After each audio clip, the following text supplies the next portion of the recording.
내가 주를 향하여 눈을 들리라. 찬양 드리고 시작합니다. 내가 주를 향하여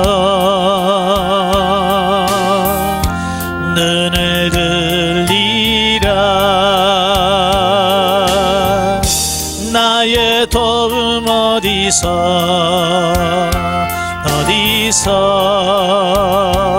오나. 천지 만물 지으신 너와 나를 만드신 창조의 주 하나님, 축복의 주 하나님, 부르짖으라 부르짖으라. 너는 내게 부르짖으라. 응답하리라. 그곳 비밀한 일 내게 보이리라. 내가 주를 향하여 기뻐하리라. 나를 사랑하시는 나의 주 그리스도, 십자가의 보혈로 내 죄 씻어주시는 용서의 주 하나님, 구원의 주 하나님. 기뻐하여라.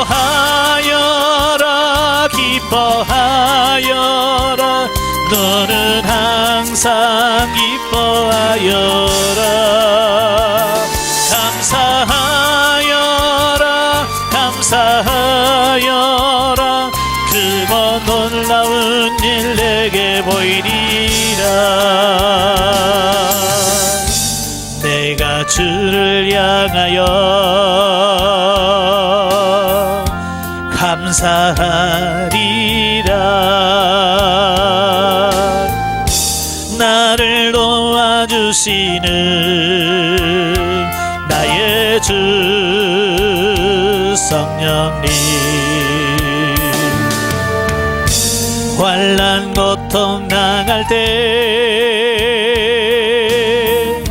나를 보호하시는 능력의 주 하나님, 생명의 주 하나님. 찬양하여라 할렐루야. 찬양하여라. 소리 높여서 찬양하여라. 영광 찬양해 주 예수 그리스도. 아멘. 기도하겠습니다. 은혜로우신 아버지 감사합니다. 오늘도 우리를 사랑하셔서 귀한 시간을 허락하시고 우리 애굽 단계와 광야 단계를 같이 살펴볼 수 있도록 은혜주셔서 감사합니다. 우리의 지각을 열으셔서 알게 하시고 생각나게 하시며 깨닫게 하옵소서. 시종을 맡겨오며 예수님의 이름으로 감사하며 기도합나이다. 아멘. 예, 이 시간에 우리 특강 두 번째 시간 갖도록 하겠습니다. 예, 특강 자료집 18페이지를 보시면 특강 2 영적 진단법 애굽 광야 이렇게 나와 있습니다. 예, 거기 보시면 상담 받으시면 상담 카드가 있지요. 상담 카드를 크게 이렇게 우리가 이해하기 쉽게 만들어 놓은 거예요. 그래서 첫째, 우리 상담 카드를 보면 성령의 9가지 은사가 있지요. 예, 그래서 얻은 은사까지 임했습니다 라고 이렇게 체크를 해주는데요. 자, 거기 보시면 자, 여러분이 은사의 광야 1에서 3단계에서 임하는 은사가 방언, 통역, 예언의 은사예요. 그러니까 여러분이 상담 받으면서 은사가 광야 3입니다 라고 하면 최소한 방언, 통역, 예언의 은사가 임했다라고 보시면 되고요. 광야 4에 신유 은사가 임합니다. 물론 이제 사람마다 약간의 차이점은 있어요. 그냥 대부분 이제 통일적으로 보면 평균적으로 그렇다는 거예요. 그 다음에 광야 5에서 7에 능력 행함의 은사와 영분별 은사가 임하게 돼요. 자, 광야에서 주어지는 은사가 방언, 통역, 예언, 신유, 능력 행함, 영분별 은사까지 광야 단계에 있을 때 임합니다.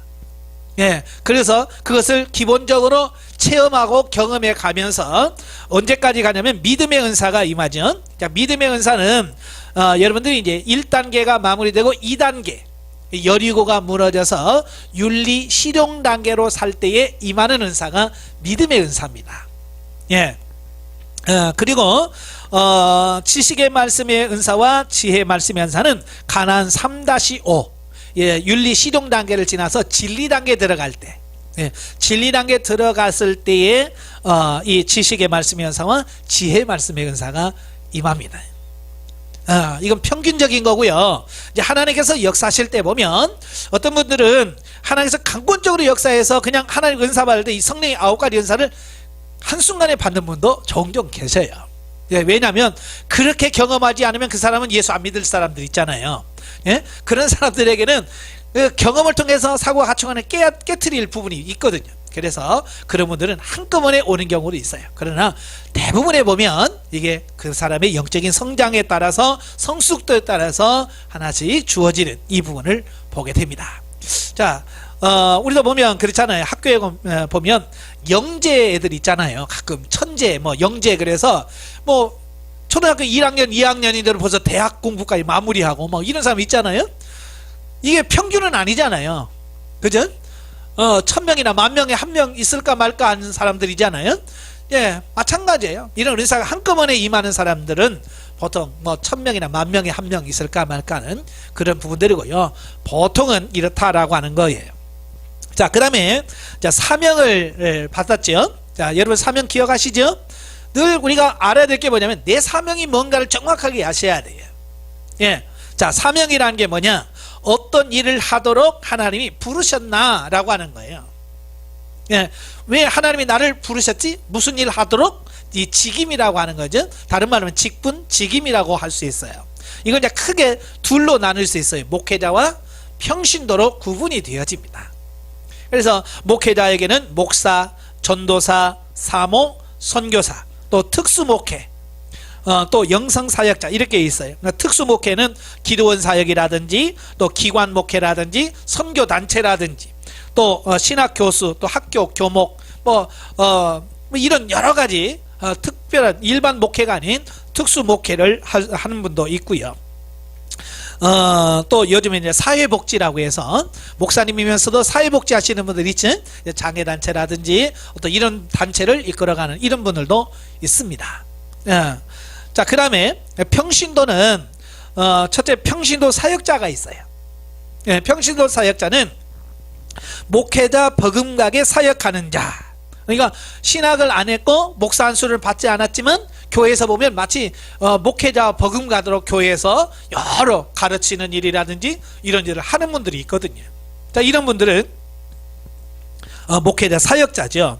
그래서 그 목회자 사역 평신도 사역자들을 많은 분들이 이제 혼돈하는 경우가 있어요. 그래서 평신도 중에서 막 교회에서 열심히 봉사하면 다들 뭐라고 그래요? 신학하시죠? 신학에서 목사님 되시죠? 라고 하는 말을 가장 많이 듣는 사람이 누구냐? 이 평신도 사역자들입니다. 예. 왜냐하면 교회에서 막 열심히 하죠. 기도 열심히 하죠. 봉사 열심히 하죠. 그러니까 아유, 신학에서 목사 되라고 이렇게 권면하는 경우가 참 많습니다. 그래서 이 평신도하고 이 목회자 이게 참 구분이 애매한 게 바로 이 부분이에요. 평신도 사역자들. 그래서 평신도 중에서 신학하고 나중에 나 아닌가벼 하신 분들이 보통 보면 이 평신도 사역자들이 주로 많아요. 예. 해보니까 아니거든요. 예. 자, 그래서 그러신 분들 많고요. 그 다음에 평신도 지도자가 있어요. 자, 평신도 지도자는 다스리는, 다시 말해 치리자를 말합니다. 그래서 일반적으로 장로, 예, 장로, 여성분들은 권사님들 되셔서 이 성도들을 영적으로 잘 이끌어가는 사람들, 이 리더하는 역할을 하는 사람들을 평신도 지도자다라고 이렇게 말합니다. 예, 그래서 직장 선교 또 어떤 직장 선교의 리더자라든지 지도자, 자, 이런 분들이 많이 있죠. 그 다음에 평신도 선교사가 있어요. 목회자 중에 선교사가 있는 반면에 평신도 선교사도 있다라고 하는 거예요. 근데 선교사는 평신도든 목회자든 세 종류가 있어요. 첫째, 순회 선교죠. 순회 선교라고 하는 것은 해외의 한 지역에 일정 기간 머물거나 여러 지역을 순회하면서 복음을 전하는 자. 그러니까 국내에 있으면서 몇 달은 가서 선교하고 또 국내에 들어왔다가 또 몇 달 나가서 이렇게 하시는 분들, 이런 분들은 이제 순회 선교라고 하고요. 현지 선교사는 아예 그곳에 가서 집을 짓고 살면서 머물면서 선교하시는 분들은 현지 선교사라고 합니다. 그리고 세 번째로는 선교 후원이 있어요. 그래서 국내에서 해외 선교를 위해서 물질로 후원하기도 하고 기도로 후원하기도 하는 어떤 이런 일들을 하지요. 또 해외에서 사역하시다가 국내에 들어오면 머물 곳이 없고 그러면 그분들에게 게스트하우스를 마련해서 그분들에게 쉴 수 있도록 하는 어떤 이런 역할을 하시는 분들, 또 어찌 보면 이분도 선교 후원이라고 할 수 있겠죠. 예. 그래서 보통 이제 많은 분들이 인터콥이라고 하는 선교 뭐 이런 훈련을 하게 되면 전부 다 나가야만 되는 줄로 알아요. 예. 물론 훈련 받아서 나가는 현지 선교사라면 나가야 되겠죠. 순회 선교라면 나가야 되겠죠. 예, 분명한 거예요. 선교사면 나가야 돼. 그러나 그렇지 않을 경우에는 선교 후원도 선교사로서의 삶이 주어졌다면 그 일을 해도 된다라고 하는 사실이에요. 그래서 예수님이 그랬잖아요. 예? 선지자 이름으로 선지자를 공개하면 선지자 상을 받는다. 꼭 해외에 나가야만 되는 것은 아니다. 예, 라고 하는 거고요. 그 다음에 사명이 있고 소명이 있어요. 소명은 뭐냐? 이 땅에서 할 일의 분야를 말합니다. 다시 말하면 전공 분야라고 할 수 있어요. 여러분, 우리는 의사 그러면 다 똑같은 의사로 생각하잖아요. 그런데 의사가 다 똑같은 게 아니더라고요. 병원에 가면 신경외과, 또 외과, 내과, 정신과, 뭐 이게 다 있잖아요. 또 내과도 또 예를 들어서 심장 전문의, 무슨 전문의, 이렇게 또 나눠지더라고요. 자, 마찬가지로 이런 분야가 구분되듯이 내가 하나님 앞에서 목회자라고 그래도 목회자 중에서 목회자로서 어떤 일을 할 거냐, 가르치고 양육할 거냐, 치유하고 양육할 거냐, 또 봉사할 거냐, 이런 걸 또 나뉘어지더라고요. 그래서 사실은 이게 분야가 너무 넓어요. 이걸 일일이 다 세상의 직업이 몇 가지입니까? 수만 가지잖아요. 직업이라고 하는 게. 예, 그래서 이제 제조업, 상업 이렇게 크게 이렇게 나누잖아요. 그와 같이 이 직임이 소명이 너무 많은데 그것을 비슷한 것끼리 이렇게 묶어요. 그래서 한 텀으로 가르치고 양육하는, 가르치고 양육하는 소명이 있고요. 자, 이분들은 이렇게 성경 공부하고 성경 읽고 하는 걸 굉장히 좋아해요. 왜? 이분들의 체질이니까. 그 다음에 치유 양육이 있어요. 이 치유 양육은 뭐냐면 영적으로나 육적으로 아프신 분들을 치유하면서 그들을 믿음을 키워가는 사람들이 있어요. 자, 이런 분들은 기도하는 걸 좋아합니다. 가양은 뭘 좋아한다고요? 예, 성경 공부시키고 같이 공부하고 성경 읽는 거 좋아해요. 예, 그런데 이 치유 양육은 기도하는 걸 좋아합니다. 예. 그래서 이 자기 역할을 하면 굉장히 좋은데 자기 역할이 아닌 걸 하면 힘들어요, 사실은. 그러니까 가양인 사람이 기도하고 하려면 너무 힘들고요. 또 이 치유 양육 있으신 분이 앉아서 공부하려고 하고 이러면 또 힘들어요.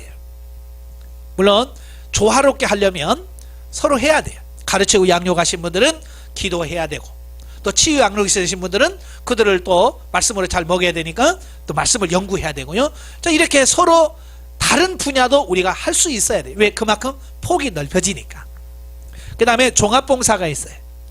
아마 여러분들 소명에 종합봉사가 있는 분들이 있으신데 이분들은 재주들이 참 많아요.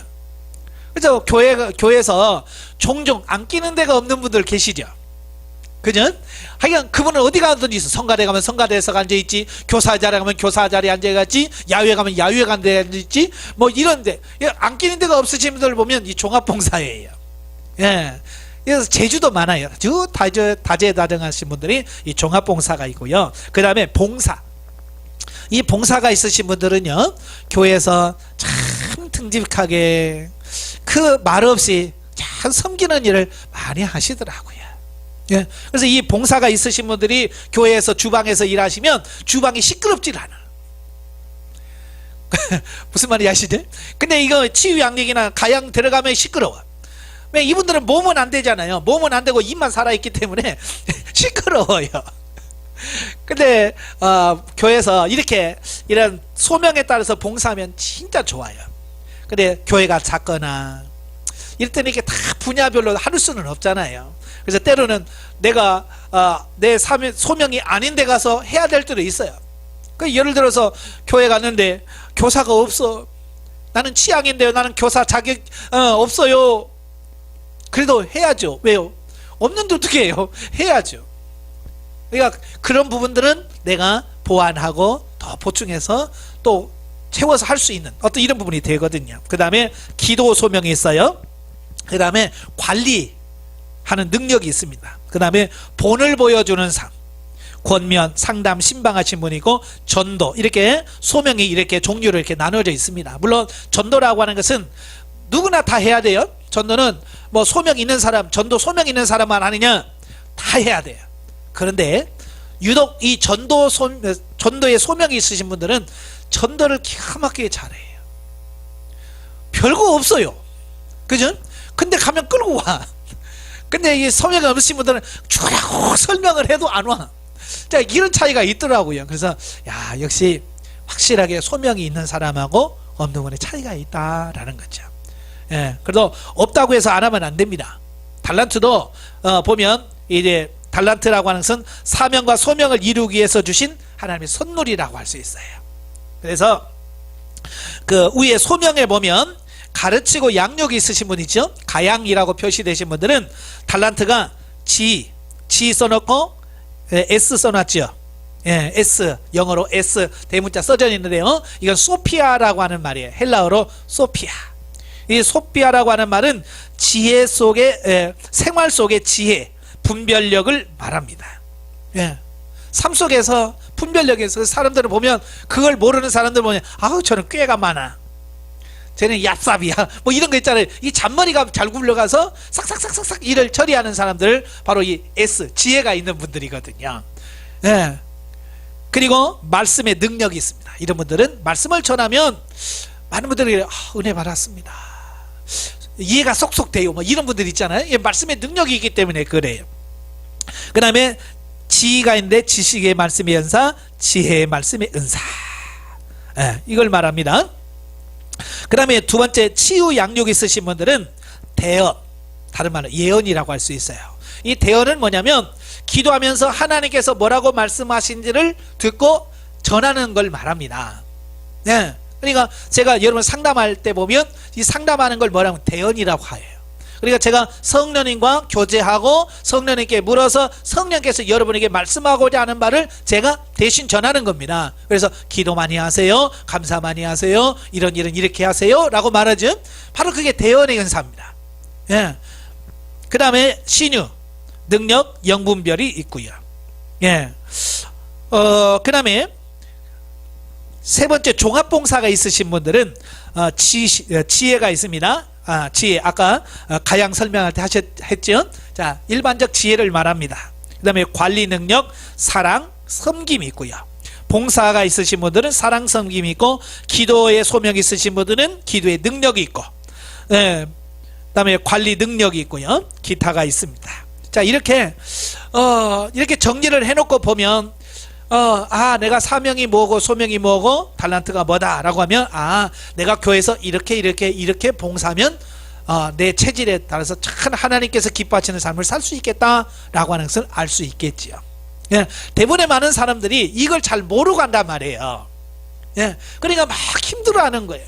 어떤 분은 막 욕심만 있어가지고 막 여기저기 막 발은 넣어놨는데 제대로 못하는 경우도 많고, 예? 또 교회에서 이거 하세요라고서 맡았는데 자기 사명 소명이 달란트가 아니니까 너무 힘들어해서 막 도망가려고 하는 사람도 있고요. 자, 그래요. 그래서 이걸 정확하게 이해를 해야 내가 교회에서 교사로서 하면 되겠다, 아니면 내가 기도의 멤버가 돼서 기도해야 되겠다, 내가 봉사해야 되겠다 라고 하는 것이 결정이 되어지는 거예요.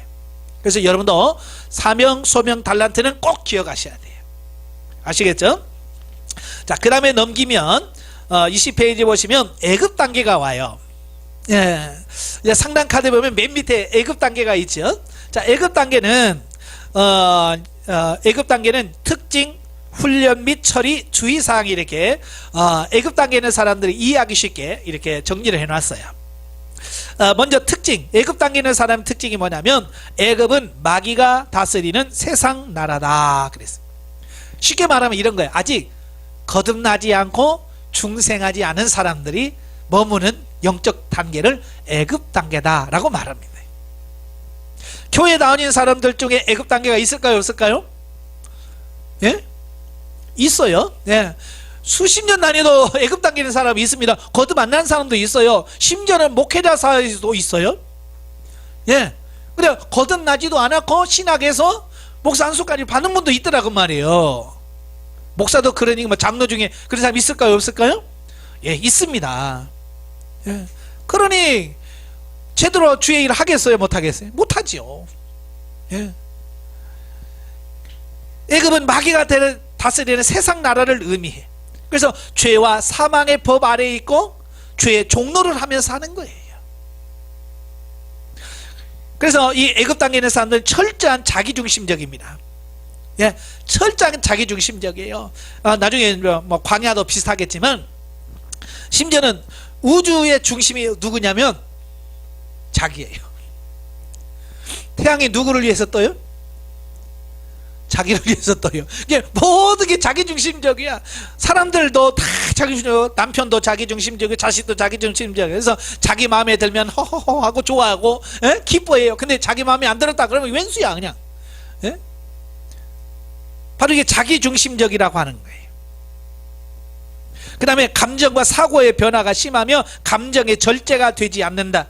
조급하고 불안하고 갈등, 답답하고 큰 기대와 또 좌절에 막 빠지고 막 이래요. 굴복진 삶을 살아가게 되는 이런 부분들을 보게 됩니다. 그 다음에 세상의 맛이 좋다. 야, 이분들은 하나님에 대해서 영적인 것을 저는 맛을 못 봤잖아요. 오직 뭐만 봐요? 세상적인 것만 맛을 봐. 그래서 세상 사는 게 좋지요. 여섯 번째는 하나님께서 지켜보고 계시는 단계다. 예. 그러니까 출애굽기 1장에 보면, 나중에 이제 출애굽기를 공부하다 보면 그래요. 이스라엘 백성들이 애굽에서 바로가 이제 괴롭히잖아요. 근데 때가 돼서 내 보낼 때가 됐는데, 예? 이 이스라엘 백성들이 편안할 때 아버지 우리가 가나안 땅에 가겠습니다 하고 나서면 얼마나 좋아. 이 사람들은 편하면 아예 자리 잡고 눕거든요. 그죠? 그러니까 애굽 땅에 데려갔어요. 요셉을 아는 왕이 있을 때 얼마나 편했어요. 그러니까 아예 이제 가나안에 올라갈 생각을 안 해요. 그러니까 하나님께서 요것들 봐라, 올라가야 되는데, 그래서 올라가게 하는 그 마음을 갖도록 하기 위해서 그냥 고난을 주시는 거예요. 그래서 요셉을 알지 못하는 새 왕을 등장시켜요. 그래서 왕조가 바뀌어버리는 거예요. 마치 우리나라가 고려가 망하고 이시 조선이 생기는 것처럼 그냥 왕조가 바뀌어버리는 거예요. 나라가.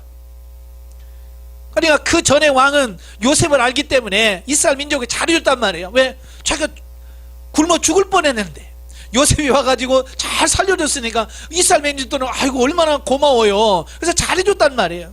근데 새 왕이 등장하고는 쿠데타를 일으켜서 왕이 되어서 보니까 이스라엘 이게 한 민족이거든요. 한 민족인데 사람 숫자도 많지, 애도 잘났지. 그러니까 얘가 이제 겁이 나는 거예요. 왜냐하면 자기가 쿠데타를 했기 때문에 이스라엘 사람이 또 누구하고 손잡고 쿠데타를 일으키면 쫓겨나야 된다는 말이에요. 그게 두려운 거예요. 그래서 이스라엘 사람들을 따로 불러놓고는 아예 노예화시키고, 예? 군사훈련 같은 건 안 시키고 그냥 벽돌이나 쌓고 피라밋이나 세우고, 예? 왕 궁궐이나 세우고 도로공사나 하고 이런 일만 시키는, 막노동만 시키는 거예요. 얼마나 힘들겠어요. 그러니까 하나님 살려주세요 하고 기도하잖아요. 그때 하나님 뭐라고 그랬어요? 내가 그들을 보고 그들의 기도를 들었고 내가 그들의 힘든 것을 내가 안다. 애굽에 있을 때 하나님이 남을 날아간 게 아니에요. 다 알고 있고요. 그들이 기도한 거 다 듣고 있어요. 마찬가지로 이 애굽 땅에 있는 사람들 하나님께서 저거 언제 구원시키나 이제 이거 지켜보고 있는 거예요. 그래서 그를 이제 교회 나오게 하시려고 하나님께서 이 문제도 여러 문제도 주고 저 문제도 주고 갑자기 건강하게 또 몸에다가 아프기도 해주시고 사업 잘 됐는데 사업이 망하기도 하시고 이게 뭐예요 지금? 하나님께서 그를 부를 때가 돼서 지금 작업 들어간 걸 말합니다. 근데 그들은 알아요 몰라요? 모르죠. 그러니까 그들은 뭐야? 아이고 재수가 없어서 사업 망했다. 시대를 잘못하고 났다 이제 그러잖아요. 왜? 모르니까. 그러나 그가 나중에 예수를 믿고 성장해서 보니까 아이고 그때 그 사업이 망한 거지. 나를 이렇게 예수 믿고 복음 믿고 이렇게 살도록 하시려고 하나님께서 망하게 하셨구나. 그때 사는 거예요. 이스라엘 백성도 마찬가지예요. 애굽에서 빠져나왔죠. 빠져나와서 하나님이 우리를 가나안 땅으로 들여보내시기 위해서 그렇게 고생을 하게 만들었구나. 이걸 알면서 이제 가나안을 향해서 가게 만드는 거죠. 예. 여러분도 마찬가지예요. 예수 믿기 전에 바로 이 애굽 단계가 있어요 없어요? 있었어요. 그때 하나님께서 여러분을 인도하셨고요. 예? 여러분을 끌어가셨어요. 그래서 때가 돼서 여러분들을 교회로 부르시고 거듭나게 하시고 성령 은사를 경험케 하시고 지금까지 오게 하셨던 거지요.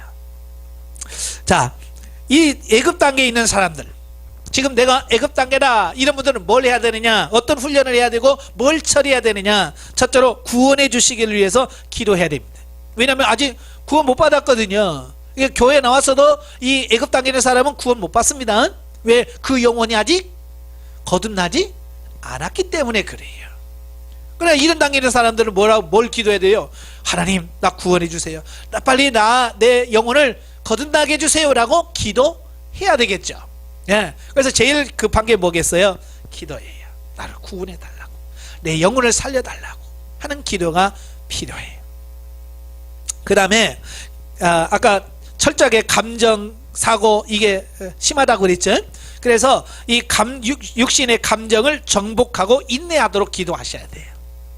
예. 그러니까 이분들은요, 물론 예수 믿어도 초기에는 다 똑같습니다만은 화가 나고 그러면 이걸 견디질 못합니다. 예. 그 요즘에는 이제 묻지마 살인 이런 게 많이 나오죠. 그죠? 예. 자기 감정이나 이걸 절제를 못해요. 이게 화가 나면 막 어찌할 줄을 모르는 거예요. 그래서 막 사람들을 죽이기도 하고 막 그러잖아요. 예? 이 심각한 겁니다. 그래서 그런 부분들을 절제하고 다스릴 수 있기 위해서 자기 감정을 처리달라고 기도하셔야 되고, 세 번째 우상 숭배와 지은 죄를 깊이 회개하셔야 된다 그 말이에요. 이게 철저하게 회개하고 광야로 나와야 돼. 예, 광야로 나와야 돼.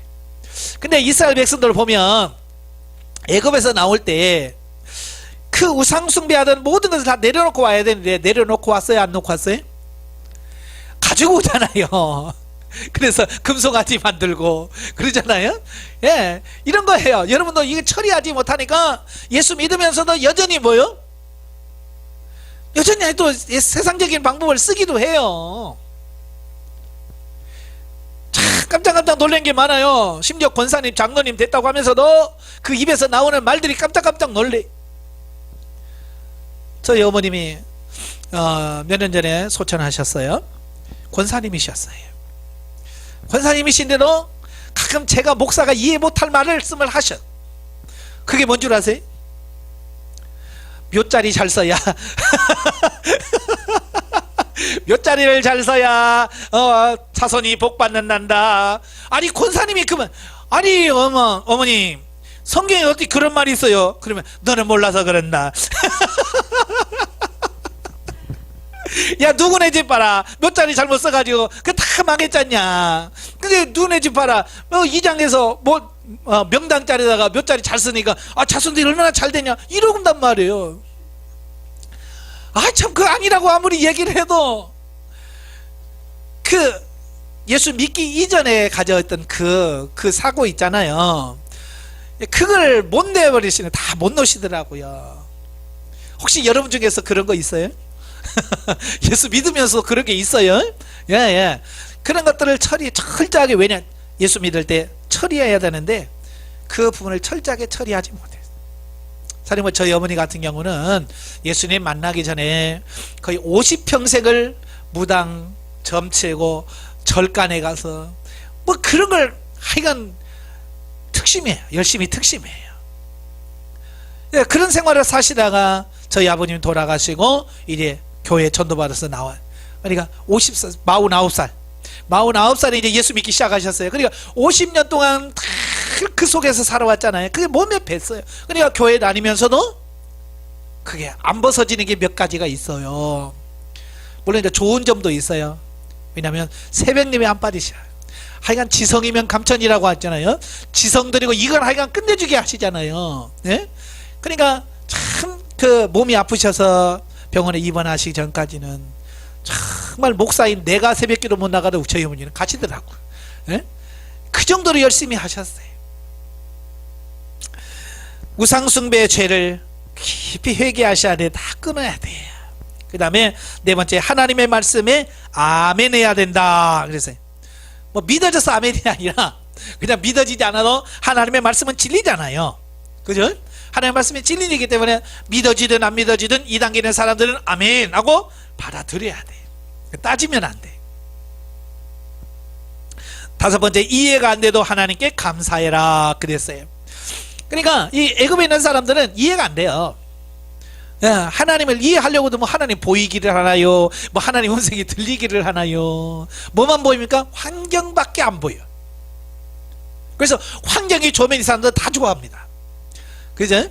환경이 좋으면 좋아지고 환경이 나빠지면 다 싫어해요. 자, 나중에 이제 출애굽하면서 보겠지만, 자, 모세가 왔어요. 모세가 와서 하나님이 너희를 구원해 주신단다. 그러니까 백성들이 아론을 비롯한 모든 백성들이 야 신나다, 이제 우리 해방된단다 그랬죠. 그래서 모세가 바로에게 가서 지팡이 던지고 뱀 만들고 손 넣다 빼면서 탁 하면서 하나님, 우리가 믿은 하나님이 그런다 말씀하는데 내 백성을 광야로 내보내란다. 그러니까 바로가 뭐라고 그래? 예이 알았습니다 그랬어요? 그랬으면 얼마나 좋겠어요. 야, 나 하나님 몰라. 난 니네 하나님 몰라. 니네 하나님 모르는데 내가 왜 그 말을 들어?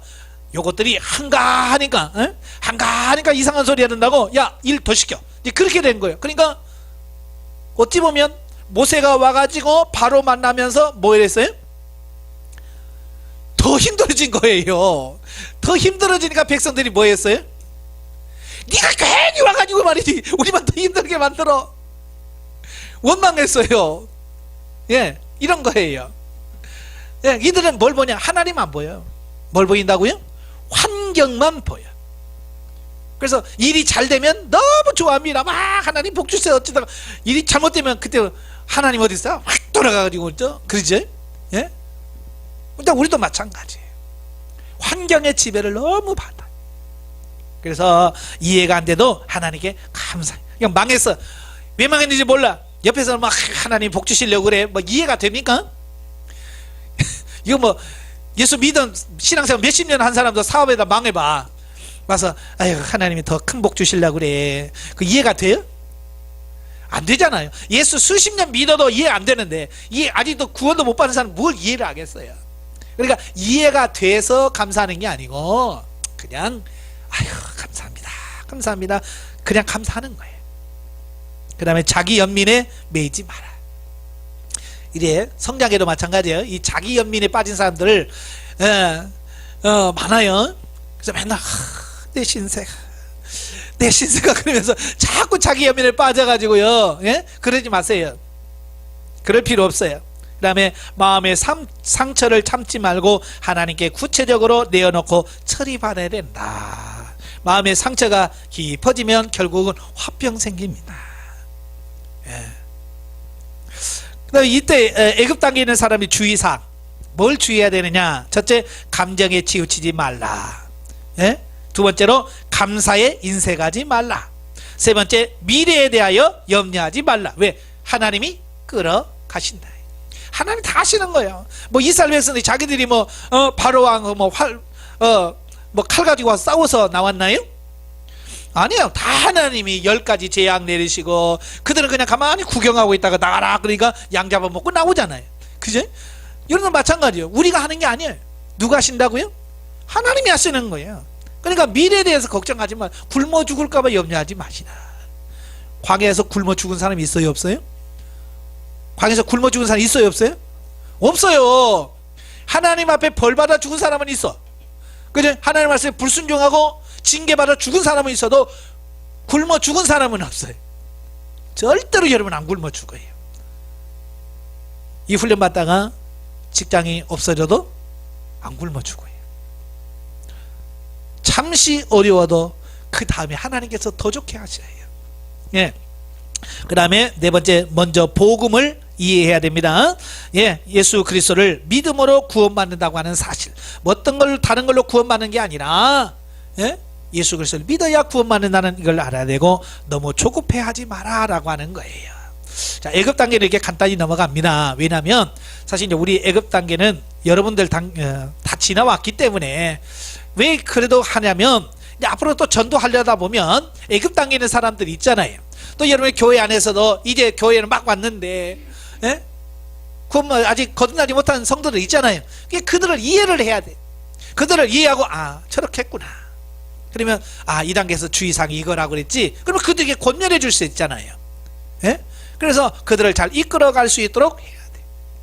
저도 지금까지 제가 이 훈련원의 강사를 15년, 6년, 16년, 17년 합니다. 17년 하면서 물론 중고등부 애들 빼놓고 성장한 사람 중에서 이 애굽 단계에 있는 사람 제가 3사람 만났어요. 그러니까 어지간히 교회 다니는 사람들은 거의가 다 중생하더라고요. 예. 제가 부산에서 집회하는데 나이가 한 거의 70 거의 다 되시는 분이 오셨어요. 상담받는다고 오셨어요. 그래서 상담하는데 주님께서 뭐라고 말씀하냐면 광야 7이라고 애굽 7이래요. 애굽 7.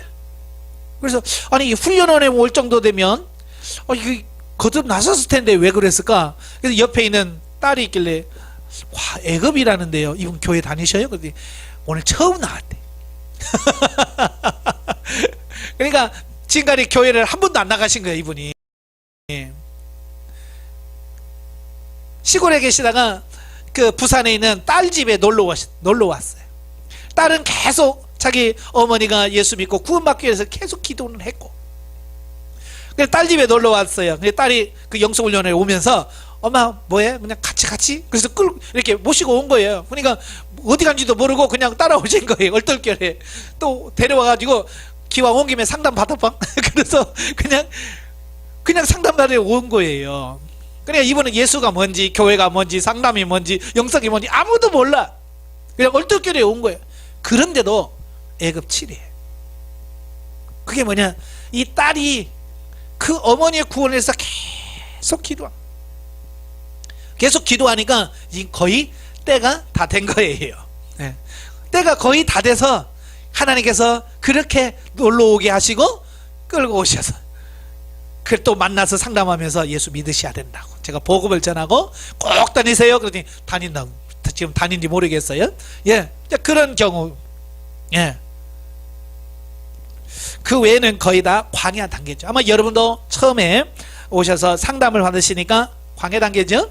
예, 저도 마찬가지예요. 저도 신학을 하고 목회를 하고 참 저도 상담을 받아서 처음 상담을 받으니까 저도 영은 광야 8이라고 하더라고요. 영은 광야 8, 은사는 광야 4. 예, 목사인데도 광야더라고요. 그러니까 여러분들 광야라고 해서 여러분 무시한다고 하지 마세요. 예, 굉장히 여러분 높여준 거예요. 많이 된 거예요. 이제 중요한 건 뭐냐? 앞으로 하나님께서 어떻게 여러분을 성장시켜 갈 거냐? 이게 더 중요한 거예요. 아시겠죠? 자, 22페이지 보시면 광야 단계. 자, 광야 단계 밑에 훈련 기간이라고 되어 있죠. 예? 기본적으로 예수 믿고 나서 기본적으로 훈련하는 기간을 광야 단계다라고 말씀하고 있어요. 예, 자, 1번 훈련 기간이 몇 년이라고요? 자, 이스라엘은 40년 걸렸어요. 원래 하나님께서 이스라엘을 백성을 40년 광야하게 하실 계획이셨나요? 아니죠. 성경의 그 출애굽기를 쭉 읽어보시고 민수기를 읽어보시면 민수기 13장까지 보시면 최소한 1년 반 안에 들어가게 하시려고. 그러니까 시내산에 머물면서 1년 1개월을 머물러요. 예, 시내산에서. 그래서 율법 주지요, 성막 짓지요, 다 군대 조직하지요. 그래서 이제 뭐요? 가데스 바네아까지 있어서 들어가라. 가데스 바네는 어디냐? 건너면 가나안이에요. 이제 거기서 가기만 하면 경계선만 넘으면 가나안이에요. 그러니까 거기서는 이제 다 온 거예요. 다 왔어. 근데 그들이 뭐라고 그래요? 어떻게 알아보지도 않고 들어갑니까? 알아보고 나갑시다. 정탐꾼 보냅시다. 예? 이스라엘 백성들이 하나님을 못 믿으니까 정탐꾼 보내자는 거예요. 그래서 하나님이 모세에게 허락을 하죠. 그래, 각 지파에서 뽑아 12명 뽑아서 40일 동안 가서 다 보고를 하고 그래. 그래서 40일 동안 보고 와서 보고를 하니까 그 중에 10명은 좋긴 한데 못 들어간다, 이렇게 된 거 아니에요. 그죠? 예. 가서 보니까 정말 좋더라. 적과 꿀이 흐르는 땅이더라. 너무 좋더라. 근데 그들은 너무 키도 크고 성읍도 너무 강하고, 예? 군대들도 강하고, 우리는 메뚜기 같더라. 안 돼 라고 하니까 이제 백성들이 못 들어간다, 우린 못 가, 다시 애굽으로 돌아가자면 난리친 거죠. 그래서 결국은 1년 반 안에 들어가려고 했던 하나님의 계획이 취소가 돼요. 이것도 안 되겠다, 더 훈련돼야 되겠다. 네? 그래서 정탐꾼이 하루 정탐한 것을 하루를 1년으로 계산을 해서 또 40년 해. 그러니까 광야는 굳이 40년 돌 필요 있다 없다? 없는 거예요. 굳이 40년을 돌 필요가 없어. 근데 지금 우리 지금 여름 몇 년 돌았어요? 지금 수십 년 돌았잖아요. 지금 벌써. 네? 저도 좀 20살 때 중생을 경험하고 체험을 했어요. 예. 물론 그 전에도 제가 기저귀 차고부터 교회 다녔어요. 근데 내가 인격적으로 예수 그리스도를 영접하고 성령 은사를 받고 기도하면서 하나님 만난 것이 20살 때예요. 그리고 나서 제가 이 영성훈련을 만날 때가 33살이었어요. 그때까지 광야였다 그 말이에요. 광야팔이였다 그 말이에요. 그러니까 저도 13년 14년을 광야 생활한 거예요. 광야 생활하면서 군대 갔다 오고 신학 7년 하고 목사 안수까지 받고 교회도 개척한 거예요. 광야에서도 얼마든지 할 수 있어요. 근데 하나님께서 시키시는 훈련을 통과 못하니까 계속 그 기간이 늘어나는 거예요. 만약에 제가 영성훈련을 만나지 못했다고 한다면 계속해서 그 기간이 한참 길어졌겠죠. 죽을 고생하면서 가나안에 들어가서 가나안을 맛볼 수 있을지 몰라요. 나중에 이제 여러분들과 같이 볼 책 중에 하나가 뭐냐면 영성과 영적 치유라는 책을 같이 볼 거예요. 찰스 솔로몬이라는 분이 그 책을 썼는데요. 자, 그분이 뭐라고 말하냐면 대다수의 기독교인들이 광야를 통과하지 못하고 죽더라. 여러분 그 민수기에 보면 인구조사하지요. 얼마였어요?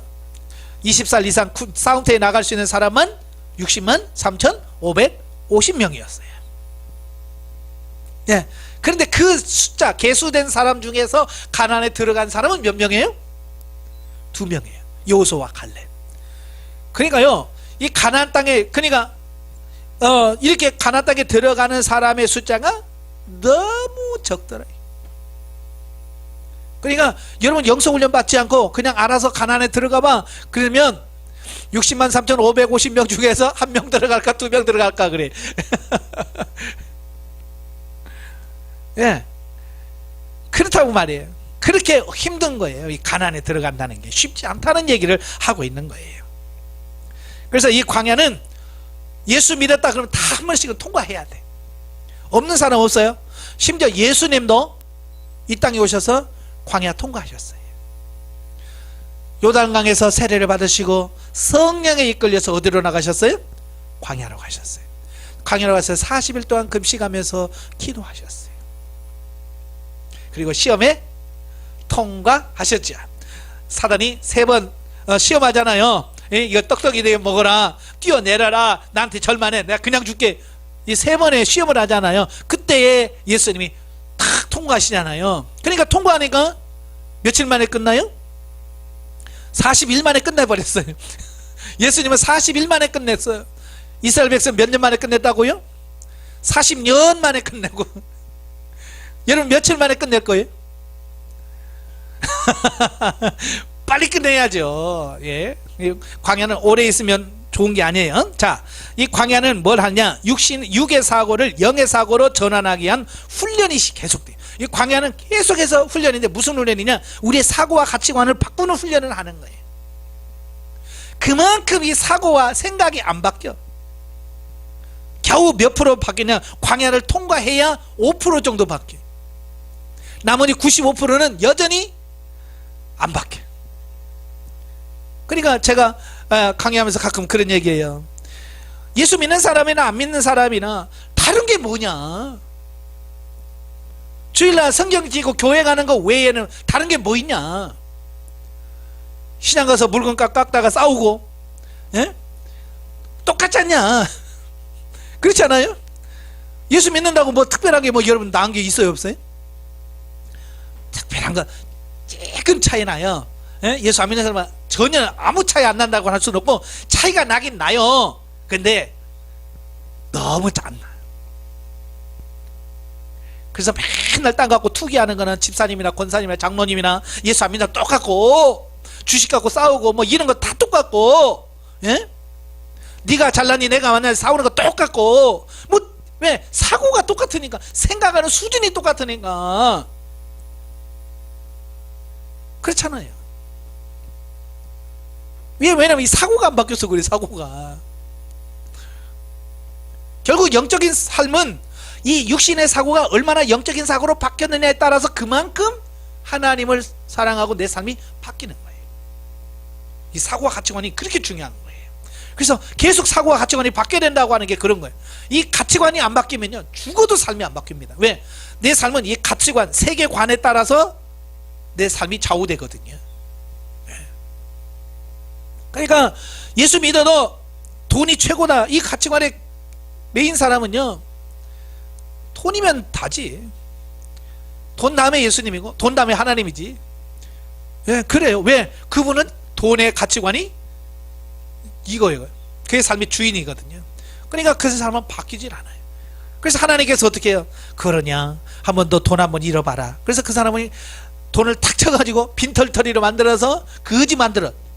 그러면 뭐야? 아, 세상에 돈이라는 게 쓸모가 없구나. 그 단계까지 내려가. 예? 그래서 그 다음은 아이고 그래도 하나님이 최고네요 하고 사고가 바뀌어. 예, 그렇게 하나님께서 훈련을 시켜서 그 훈련을 하시는 거예요. 그래서 하나님께서 광야 이스라엘 백성들에게 끊임없이 뭐예요? 물이 있어야 할 곳에 물이 없게 하셔. 예, 그래야 그들이 왜 물이 없을까? 원래 물이 있는 곳인데 왜 물이 없지? 그래서 하나님 물 주세요 그래야 되는데, 이 인간들이 그 사고가 가치관을 바뀌어요, 안 바뀌어요? 안 바뀌는 거야. 그러니까 뭐라고 그래요? 하나님 우리를 죽이려고 데려왔습니까? 그러면 하나님이 죽이려고 데려왔어요? 아니잖아요. 그를 가나안 땅으로 인도하려고 데려왔는데 그들은 이 사고가 안 바뀌니까, 예? 애굽에 묻을 매장지가 없어서 이걸로 우리를 불러왔나요? 그래서 원망하고 불평하다가 터져서 죽고 그러잖아요. 그러니까 이 사고가 안 바뀌면 그래. 그래서 물이 있어야 될 곳에 물이 없게 하시고, 애굽에서 가져온 음식이 떨어지게 하시고, 도무지 기대할 수 없는 반석에서 물이 나오게도 하시고, 예? 고기 먹고 싶다 그러니까 메추라기가 와서 쫙 먹여주시고, 어디 광야에서 어떻게 그렇게 할 수가 있어요? 그러니까 인간이 이스라엘 백성들이 생각할 수 없는 방법으로 하나님께서 계속 사건과 환경을 주셔서 그의 사고를 바꿔주시는 거예요. 그러니까 그렇게 원망하며 불평하던 이스라엘 백성도 40년 훈련하니까 바뀌어. 많이 바뀝니다. 그래서 나중에 이제 요단강 건너갈 때 보면 홍해 건널 때하고 어때요? 확실히 다르죠? 예? 확실히 다릅니다. 여호수아가 건너가라 그러니까 옛날 같으면 어떡하겠어요? 미쳤냐? 이제 여기서 발트대다가 떠내려가면 요단강에 떠내려가면 시신을 어디서 찾냐? 뭐 그랬을 텐데 요단강이 막 철철 넘치는데도 불구하고 어때요? 아멘 하고 요단강에 발을 딛는 거예요. 그게 뭘 통해서 이루어졌어요?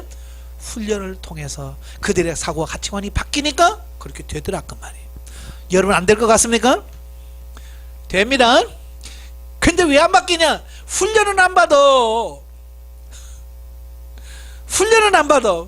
훈련을 안 받으면요 죽어도 안 바뀝니다. 훈련 안 받으면 죽어도 안 바뀌어요. 고난 받아야 되고요. 힘들도 그 과정을 거쳐서 내가 잘못했구나, 내가 잘못 생각했구나, 내가 잘못 착각했구나, 이걸 알아야 돼. 그래서 아버지 내 생각 이거 내려놓습니다. 아버지 뜻대로 하옵소서 라고 해야 돼. 그 다음에 원망, 불평, 짜증, 답답, 공고함, 만족함이 없다. 광야는 그래요. 그러니까 광야는 보는 거예요. 아무것도 만족하는 게 없어요. 보는 게 허허 벌판이지. 예? 거기서 뭘 만족이 있겠어요? 저도 성지순례 가가지고 광야에 가봤거든요. 진짜 아무것도 없습니다. 제가 간 때가 건기 끝나고 우기 막 들어가려고 하는 그 시점이거든요. 초막절 지나고 저는 초막절을 이스라엘에서 보냈거든요.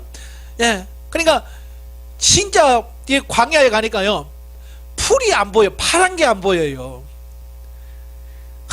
막막 그걸 보면서 야 이스라엘 백성들이 40년을 이런 땅에서 살았다고 하는 게 야 정말 대단하다.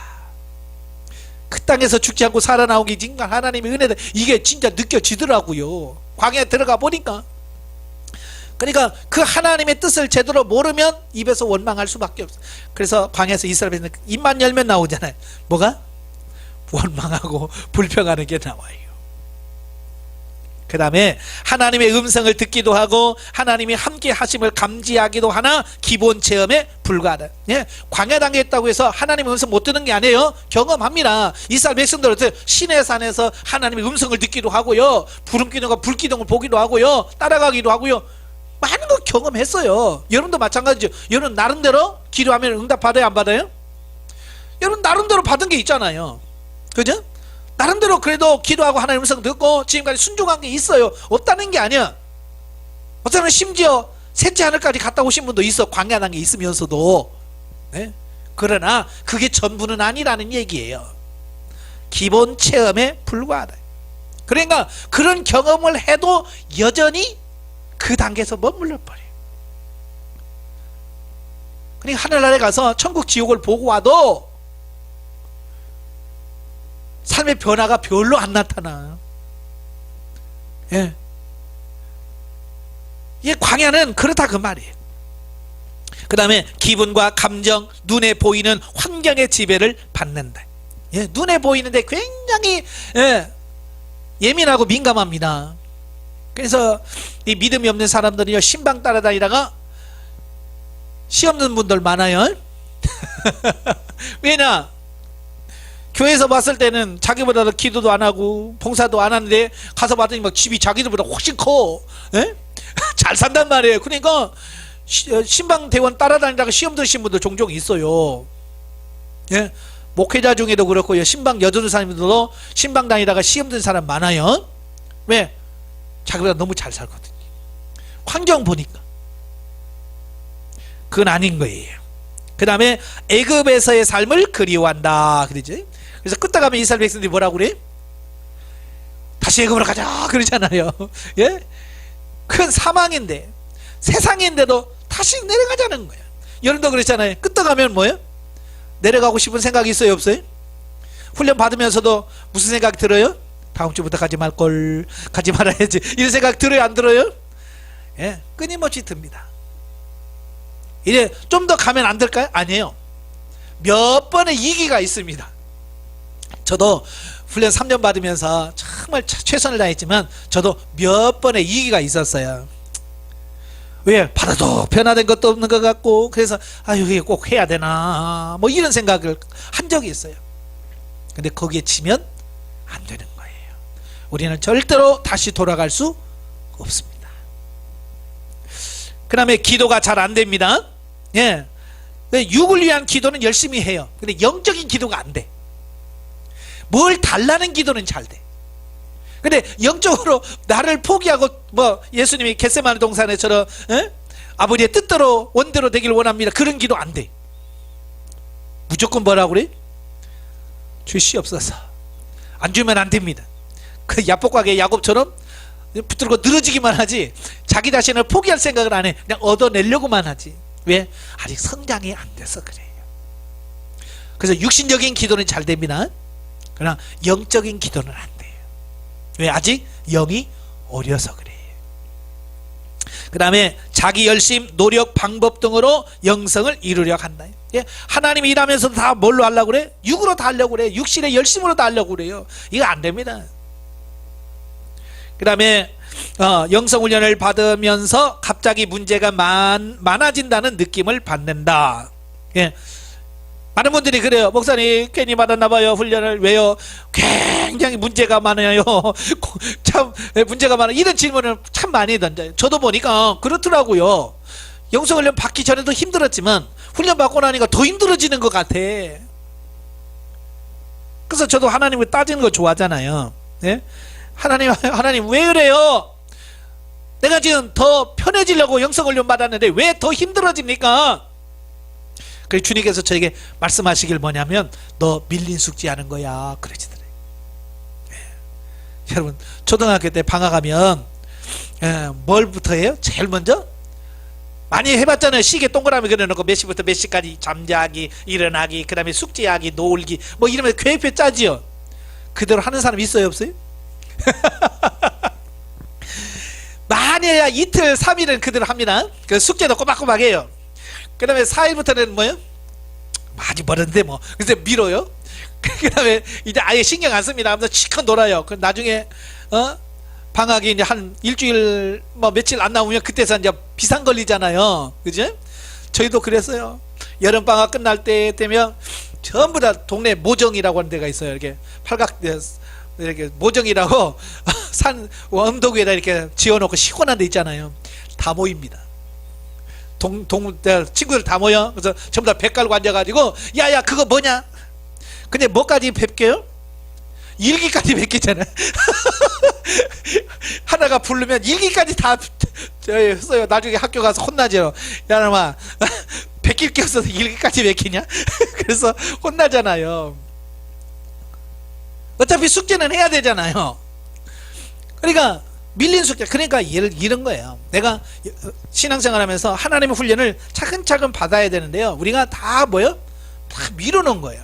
이미 10년 전에 15년 전에 그 통과해야 될 훈련을 안 받고 자꾸 밀어놓은 거예요. 왜? 우리가 아직 자세가 안 돼 있어요. 특별히 기복신앙의 뿌리를 깊은 우리 한국 성도들은 훈련을 받진 않고 뭐만 받으려고 그래? 복만 받달라는 복. 훈련 같은 거 놔두고요. 복만 주세요. 그러니까 이 훈련을 미루는 게 엄청 많아요. 밀린 숙제가 엄청나게 많은 거예요. 성장하려면 그 숙제를 어떻게 해야 돼요? 해야 돼요. 그래서 훈련 받으면서 하나님 이제 좀 변화되었으니 훈련 시켜주세요. 그러니까 하나님이 어떻게 하겠어요? 그래 밀린 숙제가 너무 많다. 빨리빨리 해라. 그래서 막 주시는 거예요. 근데 그게 내가 안 받아도 될 훈련을 받는 게 아니고 내가 해야 될 훈련인데 내가 밀어넣었던 훈련이고요. 또 예전에는 훈련이란 인식이 없었잖아요. 근데 이제는 모든 게 훈련이구나, 범사가 다 훈련이구나 라고 하니까 훈련이 많아지는 것처럼 느낄 수밖에 없어요. 그래서 저도 그래요. 하나님 너무 세요. 그러니까 하나님께서 뭐라고 말씀하시냐면 그 얘기를 하는 거예요. 야 전철역에서 너희 집까지 전봇대가 몇 개냐 이렇게 물으시는 거예요. 내가 하나님 앞에 너무 나 시험 훈련이 너무 세요 하고 하니까 그러시는 거예요. 그래서 전봇대요? 글쎄요. 그렇게 수년간은 달렸지만 전봇대 세고 다닌 적 없거든요. 여러분 집에 전봇대 몇 개인지 세보셨어요? 뭐 여간 뭐 안 바쁜 사람 아니고 그러니까 안 셉니다. 아무도 안 세요. 그 몇 개인데요? 한번 세봐라. 그래서 진짜 세보니까요 10몇 개가 돼요. 그 짧은 거리인데도 전봇대가 많아. 어떤 데는요 2m 간격으로 이 두 개가 세워진 게 있어요. 뭘 말하냐면 내가 관심이 없었을 때는 그게 있는지 없는지 훈련인지 뭔지 몰라요. 전봇대가 없었던 게 아니야. 원래부터 내가 오기 전에부터 그 자리에 있었어요. 근데 내가 관심이 없을 때는 그게 전봇대인지 뭔지 신경 안 쓰고 그냥 지나다니는 거야 그냥. 예? 근데 전봇대 세봐라. 그때부터 보니까 이것도 전봇대, 이것도 전봇대, 전봇대 천지야. 막 걸어가는 데만 전봇대 없는 데가 없는 거야.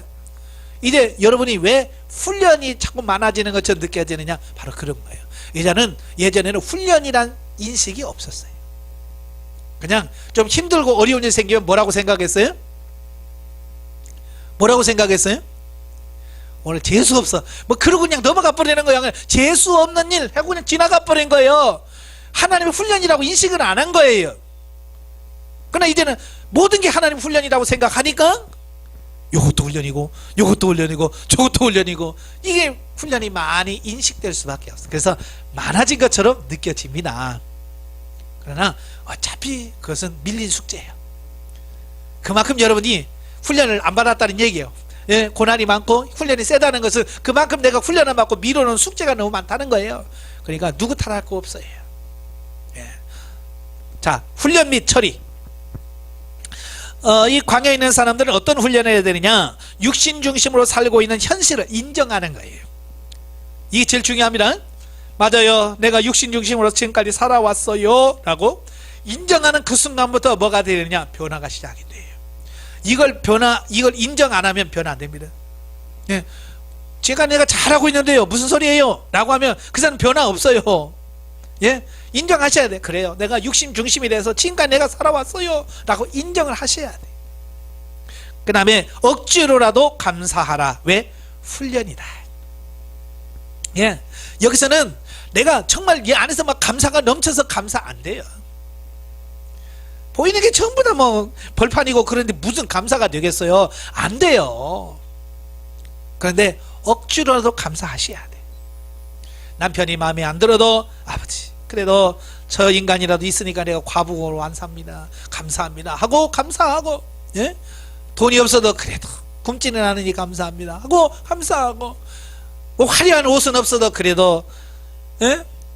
벌거벗고 나가지 않도록 이렇게 입을 옷이라도 있으니까 감사합니다. 이렇게 뭐든지 이렇게 다 감사로 바꾸시길 바래요. 아시겠죠? 예, 그 다음에 성령님께 묻는 기도를 해라.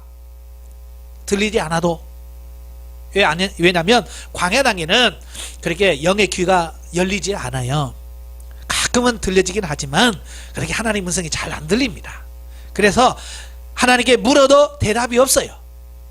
그래도 물어라는 거예요. 왜? 묻는 그 자체가 하나님 이제 내 생각대로 안 살고 하나님 뜻대로 살겠습니다 라고 하는 결단이고요. 그 중심이 먼저 하나님께 가 있는 거예요. 그러니까 물으면 일단 음성을 못 들어도 50점은 따고 들어간대. 제가 그래요. 예? 일단 50점 따고 들어가니까 일단 물어. 그 다음에 네 맘대로 하든지 맘대로 해요. 그러나 일단 중요한 게 뭐냐? 묻느냐 안 묻느냐, 이게 지금 죽느냐 사느냐 문제라는 말이에요. 아시겠죠? 그래서 제가 일부러 그래요. 아예 들을 생각하지 말고 물어라. 왜? 자꾸 들으려고 하니까 안 들려요 안 들려요. 이 안 들려요다 초점을 맞추니까 안 묻더라고 말이에요. 들리지도 않는데 물어서 뭐하나? 그래서 아예 안 물어요. 그런 분들이 나중에 진리 단계, 생명 단계 들어가서 아이고 내가 그냥 영성훈련 그냥 헛받은 것 같아요. 물어서 대답도 없고요. 왜요? 이 광야 단계에서부터 묻고 행하는 훈련을 그렇게 하라고 해도 해요 안 해요? 안 한단 말이에요. 왜? 안 들린다고 안 해. 그러니까 하나님과 평범하게 묻고 행하는 삶이 돼야 되는데 그게 안 된다고 말이에요. 자, 예를 들어서 이런 거예요. 자, 결혼해서 남편과 아내가 이게 대화가 잘 되는 사람은 어렸을 때부터 가족 내에서 대화를 많이 하신 분들이에요. 그죠? 근데 여성분들 같은 경우 결혼하기 전에 아버지와 친정 아버지죠. 친정 아버지와 대화가 안 되고 말 한마디도 안 하는 사람은요, 시집을 가도 남편하고 대화가 안 돼요. 왜요? 해본 훈련이 안 돼 있기 때문에. 지금 광야 단계에서 묻지 않는 사람은 나중에 진리 생명 단계 들어가서도 안 묻더라. 왜요? 훈련이 안 돼서. 바로 그런 거예요. 그러니까 지금 어떻게 해야 돼요? 말 배우는 애기들처럼 쪼달쪼달 그래야 돼. 아버지 이건 뭐예요? 이건 뭐예요? 이건 뭐예요? 여러분 애 키우면 알잖아요. 막 말 배울 때 2살 넘어서 3살 넘어갈 때 그 애들 보면 뭐예요? 끊임없이 묻잖아. 그죠? 하여간 쓸데없는 것까지 다 물어. 이건 뭐예요? 아빠 이건 뭐예요? 이건 뭐예요? 저건 뭐예요? 버스 타고 가면 그냥 저건 뭐야? 이건 뭐야? 저건 뭐야? 저건 뭐야? 계속 묻잖아요. 그때 잘해야 돼 부모가. 좀 귀찮아도 저건 저거야, 이건 이거야, 이건 이거란다 라고 자꾸 대답해야 되는데 부모들이 한계가 있잖아요. 몇 번 얘기하다가 뭐라고 그래? 시칼 쓸데없는 거 부리 조용히 그랬단 말이에요. 그 다음부터는 뭐예요? 애들이 안 물어. 안 물으면서 뭐가 발달이 안 되냐? 이 지식, 이 지적인 거라든지 이런 게 발달이 안 돼 버리는 거예요. 아시겠지? 그러니까 자식이 공부 못하는 것은 누구 책임이다?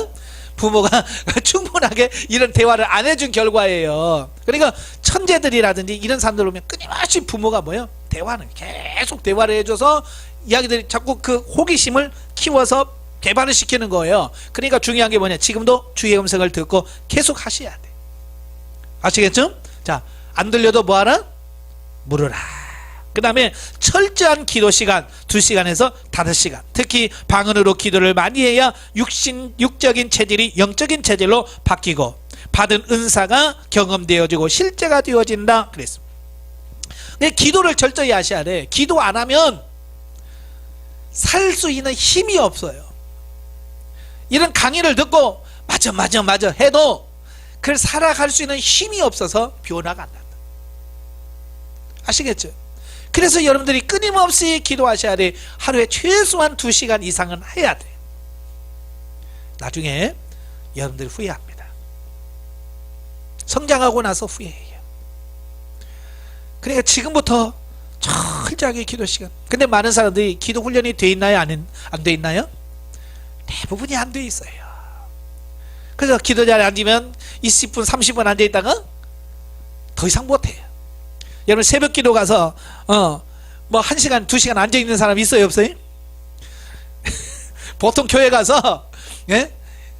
벌써 새벽 기도 끝나고 각자 기도합니다. 불 끄면 5분 지나면 우다닥 소리 나지? 예? 그다음에 15분 지나면 전멸. 기껏해야 30분 1시간 앉아 있어요. 그러니까 무슨 영성이 되겠어요? 예? 김항한 목사님이라고 하신 분이 계시는데 그분이 제가 훈련받는 초기에 오셔서 이런 말을 하더라고요. 우리의 영이 깨어서 기도하기까지, 그러니까 광야 단계에 있는 사람들을 말해요. 이제 광야 단계에 있는 사람들이 이 영이 깨어서 기도하기까지 걸리는 시간이 몇 분이냐? 40분 걸려요. 그러니까 광야 단계에 있는 사람이 기도할 때 영이 이제 기도 좀 해볼까 하고 기재기를 켜는 시간이 몇 분 걸린다고요? 40분 걸린대. 40분. 그러니까 새벽 기도를 해도 40분 이상 하는 사람이 있어요 없어요? 그러니까 영이 깨기도 전에 가버려요. 영이 깨기도 전에 기도 끝. 그러니까 영에까지 들어가야 되는데 영이 깨어서 영이 하나님과 교제하고 기도해야 영성이 되는데 영이 깰 생각이 없어.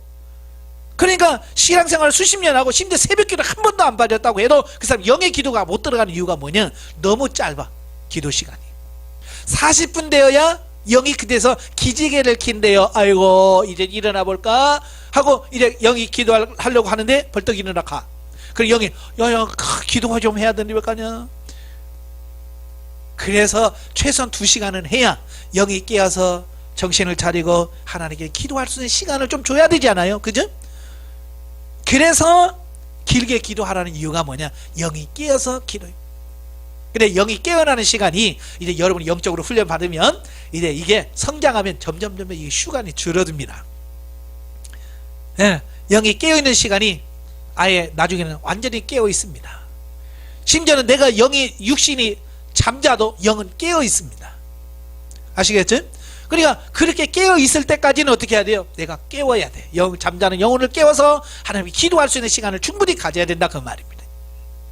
그래서 최소한 2시간 기도하라는 이유가 영에까지 영이 깨어서 기도할 수 있는 시간을 줘라 그 말이에요. 아시겠죠? 예. 그리고 우리말로 기도하면 자꾸 육신적인 뭘 주세요라는 기도에 머물러 버려요. 그래서 방언으로 기도를 많이 해라. 왜? 방언은 누가 하는 거라고 그랬어요? 내 안에 계신 성령님이 육체와 더불어 하나님께 기도하는 거라고 그랬어요. 그러니까 세상에서 가장 좋은 기도가 뭐냐? 저는 방언 기도라고 자신 있게 말합니다. 왜? 내가 하는 기도가 아니라 내 안에 계신 성령님이 하는 기도예요.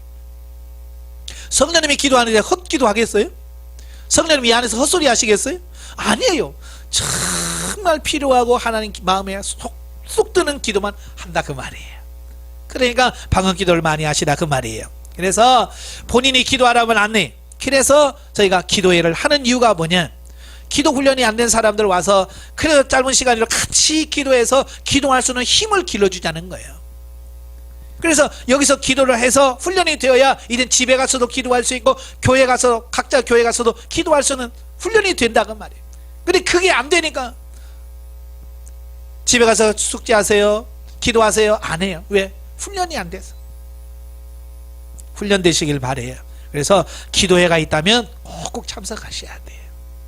그 누구를 위해서가 아니라 자기 자신을 위해서 그래요. 그 다음에 5번째, 신앙과 현실과의 괴리감으로 괴롭다. 예. 예수 안 믿는 사람들이 예수 믿는 사람을 뭐라고 말하냐면 이중적이다 그래요. 왜?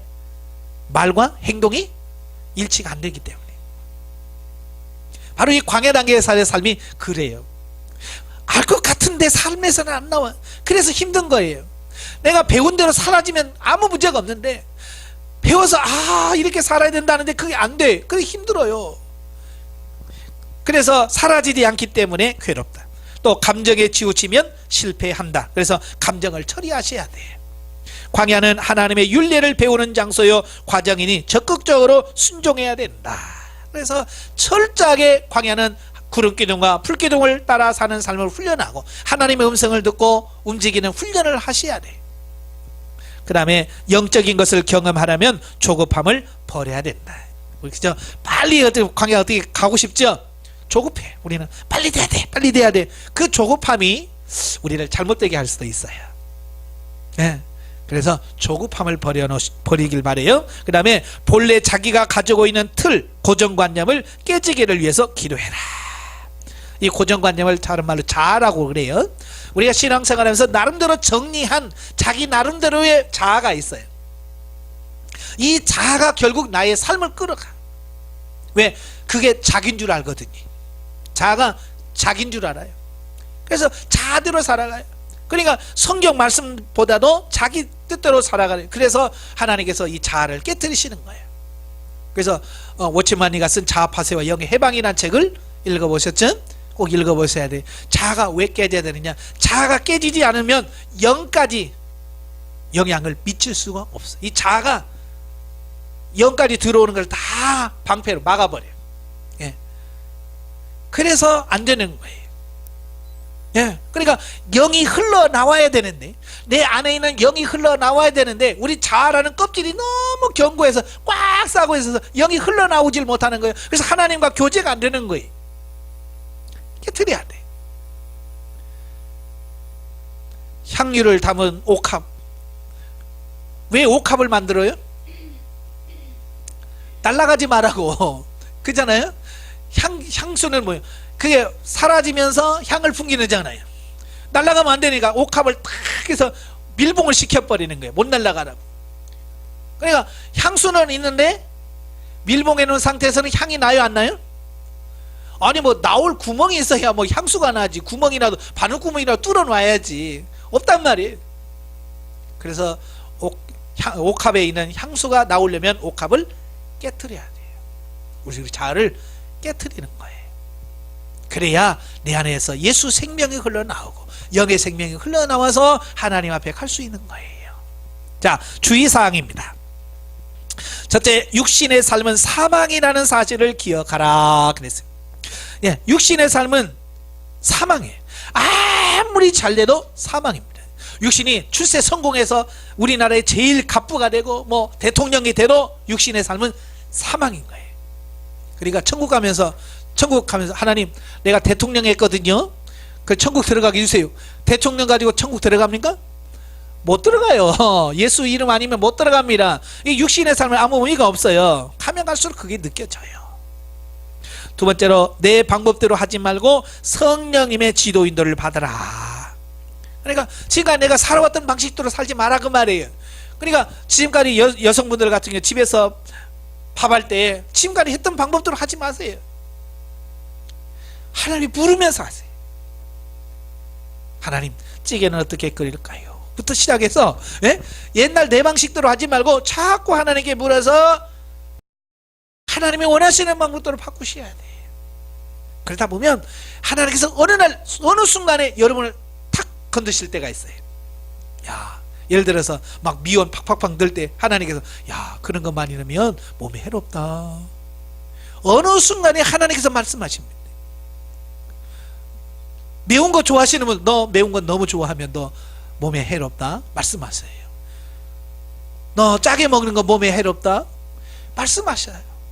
그러면 그 말씀에 어느 순간에 아버지 그렇군요 라고 그 말씀을 듣고 나면 이제 음식 만들 때부터 이제 내가 하는 게 아니라 옛날 방식이 아니라 성령에게 주도받아서 조금씩 하다 보면 음식 맛이 좋아져요. 예, 제가 직접 상담할 때 그래요. 오늘 여집사님 오셨는데 그분이 그래요. 목사님 저는요 남편이요 제가 하면 음식이 다 맛없대요. 자기가 음식을 하면 다 맛이 없다고 그러는데 그래서 제가 묻고 하세요. 제가 그랬어요. 묻고 음식할 때마다 하나님께 묻고 하세요. 그랬더니 그분이 한 달 만에 와가지고 목사님 우리 남편이요 저번에 음식 맛있대요. 맛있다고 잘 먹는데요. 그래서 어떻게 했냐 그랬더니 하나님께 꼭 물었대. 하나님 고춧가루를 얼마 넣을까요? 그 다음에 뭐 넣을까요? 한번 계속 묻고 했더니 음식 맛있대요. 잘하다가 어느 날부터 또 맛이 없어진대. 그래서 왜 그러냐 그랬더니 안 묻고 했. 그러니까 묻고 하면 맛있어지고 묻지 않고 맛없어지는 거예요. 이제 그게 뭐냐 경험이에요. 경험. 그걸 통해서 이게 그렇구나 경험시켜 주시기 위해서 하나님께서 그렇게 하시는 경우가 있습니다. 아시겠죠? 그 다음에 세 번째, 영의 눈이 열려 조금씩 영적인 것이 보이나 미숙하여 자신보다는 상대방의 흠이 더 잘 보인다. 그래서 자, 제가 이 광야에 대해서 영의 눈이 열립니다. 눈이 열리는데 제가 무슨 표현을 쓰면 강아지 실눈 떴다. 이런 강아지 키워보신 적 있으세요? 제가 어렸을 때 보면 시골에 다 뭐 백구, 황구 다 키우잖아요. 그 새끼를 낳으면 어때요? 처음에는 눈도 못 뜨잖아요. 근데 어느 날 보면 눈을 이만큼 뜨고 하고 돌아다니잖아요. 예? 강아지 실눈 뜨고 보이는 게 뭐겠어요, 세상에? 조금 보이겠죠. 근데 뭐예요? 강아지는 신천지잖아. 이건 새로운 세계잖아. 지금까지 못 보는 세계가 열린 거잖아. 그러니까 막 끙끙끙끙 하면서 막 돌아다니잖아요. 마치 이런 거야. 우리가 영의 세계를 보는데 강아지 실눈 뜨듯이 조금 떠가지고 세상을 보는 거예요. 근데 우리는 그게 뭐라고 생각해? 내가 지금까지 그런 본 적이 없거든요. 그러니까 마치 자기가 대단하게 느껴지는데 그렇지 않더라. 근데 여러분 영의 눈이 떠있으면 뭐가 붙어 보이냐면 상대방부터 보입니다. 상대방의 흠부터 보여. 다 보입니다. 예? 그러니까 이제 지적질하기 시작을 해요. 권사님 그러시면 안 됩니다. 권사님 이거 받고, 집사님 그런 식으로 살면 안 되고 이거 받고. 그러다 보니까 문제가 생기는 거예요. 자, 따라서 봅시다. 상대방은 나의 거울이다. 그러니까 그 사람의 모습에 보이면 바로 나한테 내가 그렇구나, 내가 저렇게 살고 있구나, 아버지 나를 바꿔주세요 하고 나를 볼 수 있는 빨리 이거 바꿔야 돼. 그래야 이게 상대방과 싸움이 일어나질 않아. 근데 이게 남이 보이면 이제 교회에서 싸웁니다. 근데 집에 가서 남편에게 지적질하기 시작하면 남편한테 그러면 안 되죠, 이렇게 해야죠. 그러면 하다 보면 싸워. 내가 보이는 게 잘못됐냐? 아니야, 정확하게 맞아. 그런데 방법이 잘못됐다는 건 말이에요. 아시겠죠? 그래서 눈 뜰 때 잘해야 돼. 그 다음에 기분과 감정과 상관없이 기도해야 되고요. 자, 영이 성장하면 속에서 갈등이 많아지나 영혼이 성장하고 있다는 증거니 감사해라. 예, 이제 조금 성장해서 이제 광야 좀 지나면 이 속에서요 괜히 막 여러 생각들이 막 떠오르게 돼요. 복잡해집니다. 자, 왜 그러냐? 이 영이 어렸을 때는 자기 생각이라는 게 없어요. 그죠? 마치 애기들 보면 자기 생각 없잖아요. 자기 생각이 없을 때는 어떻게 해요? 그냥 부모가 주는 대로 먹고 주는 대로 입고 시키는 대로 해요. 근데 애들이 조금만 자기 생각 들어가면 뭐예요? 싫어요, 못해요, 안 해요 부터 나오는 거예요. 그 말 나오면 애가 더 나빠진 거예요? 성장한 거예요? 성장한 거예요. 이제 성장해서 이제 자기 생각이 있다는 얘기거든요. 마찬가지예요. 이 안에서 복잡해진다는 것은 영이 성장해서 영의 생각이 따로 표현되고 있다는 거예요. 그건 영이 성장하고 있다는 뜻이에요. 그러니까 감사하셔야 돼요. 예. 그 다음에 지적으로 이해가 안 돼도 영성이 되는 것이다. 육신이 느끼는 거와는 전혀 달라요. 그러니까 육신을 보면 안 되는 것처럼 느낄 때가 많아요. 그런데 사실은 육신이 느끼는 거와는 정반대로 영이 잘 될 때도 있어요. 그러니까 육신의 느낌은 온전하지 않다는 거고, 실패한 부분에 너무 머물지 말고 실패를 거울로 삼아라. 육신의 감정에 속지 말아야 한다. 특히 짜증에 주의하라. 예, 짜증 일들이 많이 생깁니다. 예? 왜 이렇게 짜증이 많이 나는지 몰라. 거기서 속으시면 안 돼요. 짜증내지 마시고요, 하나님께 감사로 바꿀 수 있기를 바라요. 자, 이렇게 해서 자, 애굽 단계와 광야 단계를 이렇게 살펴보았어요. 그러니까 지금 여러분의 삶에서 내가 아직 어떤 것이 처리되지 못했구나 라고 하는 것을 깨달으시고 그 부분을 처리받기 위해서 기도하시고 승리하시기를 주님으로 축원합니다. 기도하겠습니다. 은혜로우신 아버지 감사합니다. 오늘도 우리를 사랑하셔서 귀한 훈련을 받게 하신 아버지, 우리가 애굽에서 살고 있던 우리를 구원하셔서 광야로 이끌어 훈련하시고 우리를 영적으로 새로워지게 하시니 너무 감사합니다. 우리가 알지 못하기 때문에 이스라엘 백성들이 40년 동안 광야에서 배회하며 훈련받았듯이 우리도 수십 년 동안 이 광야를 걸어왔습니다. 주님이 이제 깨닫게 하옵소서, 변화되게 하옵소서. 그래서 영적으로 가나안에 들어가는 우리 삶이 되어지게 하여 주시옵소서. 예수님의 이름으로 감사하며 기도합나이다. 아멘. 하나님 경드리겠습니다.